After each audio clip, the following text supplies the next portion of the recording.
அறிந்தும் அறியாமலும் தெரிந்தும் தெரியாமலும் செய்த வினையெல்லாம் எங்கள் ஐயா பொறுக்கணும்.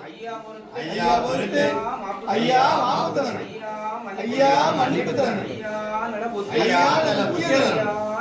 ஐயா நல்ல பொறுமை தரணும். ஐயா ஒன்று சொல்வது ஒன்று கேட்டு ஒன்று சொல்வது ஒன்று கேட்டு ஒன்றைக்கு ஒன்று சிறப்பாய் இருக்கணும்.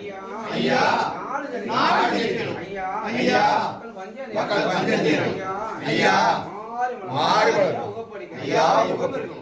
எங்கள் ஐயா சிவ சிவ சிவ சிவ ரகர ரகர சிவ சிவ சிவ சிவ ரகர ரகர எங்கள் ஐயா சிவ சிவ சிவ சிவ ரகர ரகர சிவ சிவ சிவ சிவ ரகர ரகர சிவ சிவ சிவ சிவ ரகர ரகர சிவ சிவ சிவ சிவ ரகர ரகர எங்கள் ஐயா சிவ சிவ சிவ சிவ ரகர